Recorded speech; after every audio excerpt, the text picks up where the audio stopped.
Hi, I'm Anya and today I'm chatting through my most read authors. Of each of the authors I'm chatting through today, I've read at least 10 books that they have written and published, meaning there's something about them that absolutely just keeps me coming back for more. Most of these are also auto-buy authors for me, meaning that anything they bring out and publish in the future, I absolutely plan to get my hands on and read as soon as possible. The first of these authors is Gail Carriger, by whom I've read 10 books across the Finishing School series, The Parasol Protectorate, and The Custard Protocol. Each of these series is set in the same world, and while we follow a different protagonist each time, they do have intertwining characters and stories, which makes them really fulfilling to continue on reading. They're set within a Victorian era, but have major elements of both steampunk and supernatural that allow Gail Carriger to really turn the Victorian genre on its head and mess about with a lot of common tropes from both steampunk and especially common supernatural tropes in the most ridiculous and fun ways. Seeing the etiquette of Victorian high society written in the style of books that you would expect to be written in that time, with this poncy, flowery language, with the ridiculous antics that Gail Carriger's characters get up to, make for some of the most enjoyable books I've ever read. What also helps is that they're all pretty short. I think the longest is like 400 pages. However, she's got plenty of books out already in the series I have mentioned, and quite a few ebooks that I haven't yet got to but definitely plan on getting to, that seem to be companions to the series she's currently published. So there's plenty to be getting through with her.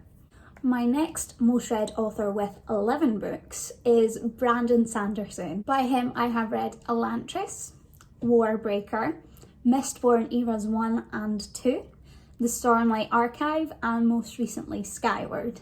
I've talked about Brandon Sanderson plenty, and it's very obvious by now, I'm sure, that he's one of my favourite authors. He has the ability to craft really complex but still incredibly accessible fantasy worlds, which makes him one of the easiest writers to read.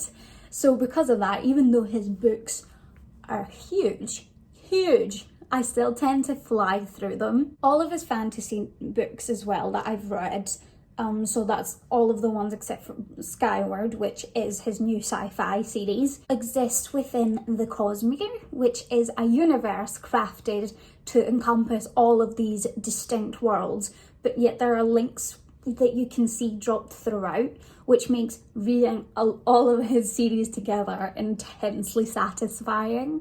He tends to have a very quick-paced, action-led focus to the stories that makes them accessible to everyone who may not necessarily be in it just for the massive world building, but the character building and the complexity of the world are still there.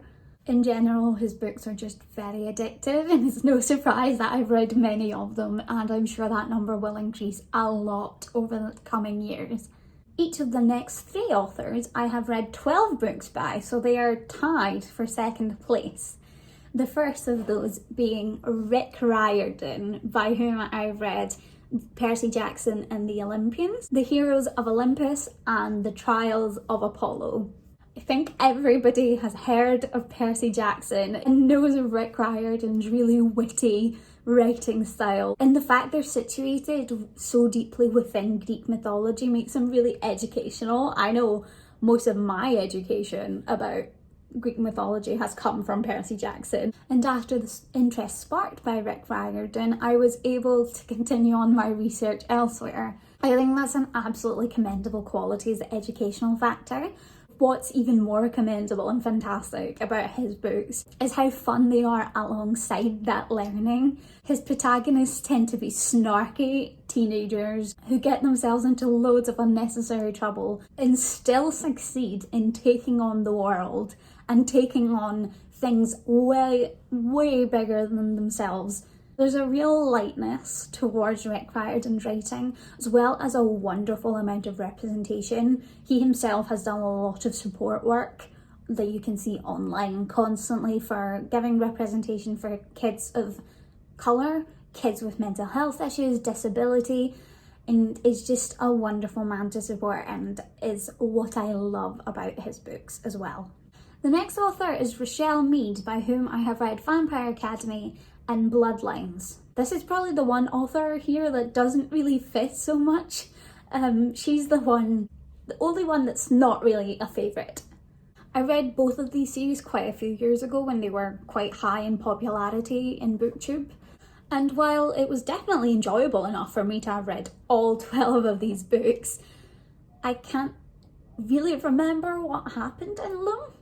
What I do remember is finding Vampire Academy okay, but continuing on with the series anyway. And when it really clicked for me and became fantastic was by book 4, Blood Promise. Both of these are set within the Vampire Academy world, with Bloodlines being a companion series and a sequel to Vampire Academy. They're an urban fantasy that focuses on different vampires living within the world, basically evil vampires who kill, the Strigoi and the Moroi, who are good vampires who drink blood but deliberately don't kill their prey. These books are fun, and I guess they were around during the big vampire craze of the early 2000s, which is where they really gained their popularity. I can't say that vampires have ever been that big of an interest to me, which might be where that slight disconnect was. Nevertheless, I still enjoyed them enough to read all 12 of her books. I don't know that I will read more in the coming years of Rochelle Mead.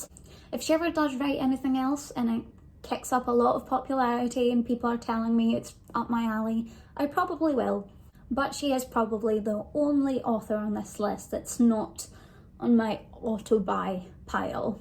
Next we have Sarah J Maas, by whom I've read Throne of Glass series and A Court of Thorns and Roses. Both of these are high fantasy series that centre around Fae, who are probably my favourite mythical race and have been for as long as I can remember being interested in any sort of fantasy. She's a writer whose world may not always be as detailed as someone who, perhaps like Brandon Sanderson, but the action and the intertwining relationships within her series are what are really the addictive factors of these books. She does tend to have quite a romance heavy focus, but that is what I truly, truly love about her books. She has been criticised for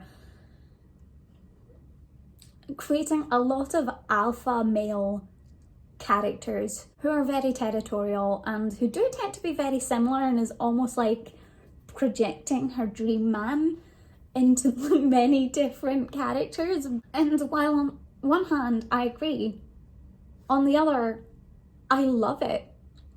I love it. I love reading those characters alongside the alpha male characters and the steamy romances that she does write. There's a whole lot of action, really interesting and intricate magic systems. She's someone as well who I think writes really, really good combat. Combat is a one area of fantasy books that causes a little bit of disconnect for me, but some of my favourite scenes that I've ever read in Sarah J Maas books were the fight scenes. Her books as well are already very popular in their own right. They were huge across BookTube a few years ago when I discovered them, and they continued to be really popular in bookshops. There is going to be a continuation of the A Court of Thorns and Roses series, which I am excited for because those side characters are some of the best side characters I've ever read, and that's who we are going to be following in the future.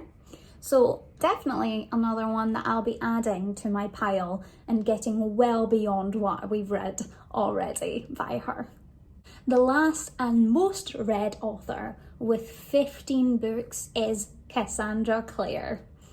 By her I have read The Mortal Instruments, The Infernal Devices, The Dark Artifices, The Bane Chronicles, Tales from the Shadowhunter Academy, and The Shadowhunters Codex.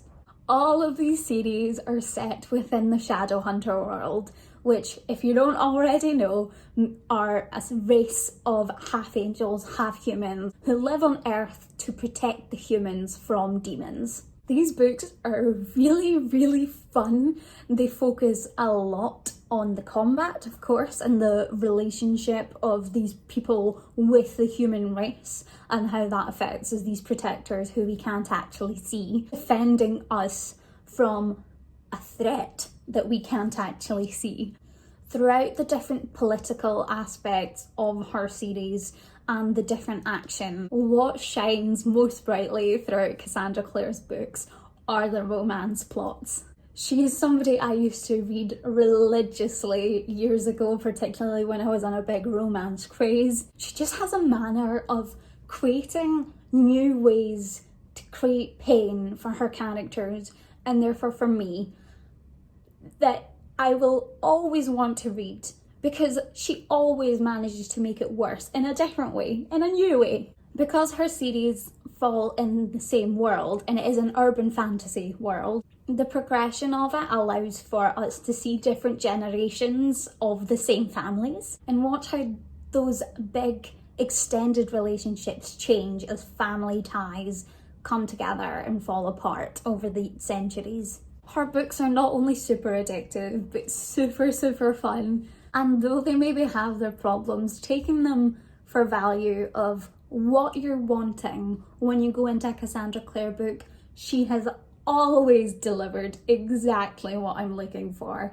And with her continuation currently through Chain of Gold, Chain of Iron, Chain of Thorns, which is actually a retelling of Charles Dickens' Great Expectations, I am very excited for the continuation of this trilogy and then moving on to whatever else she writes within this world. That's it from me today for my most read authors. Please let me know what your most read authors are and if there's any on this list that you particularly love. Thanks so much for watching, and I'll see you all soon. Bye!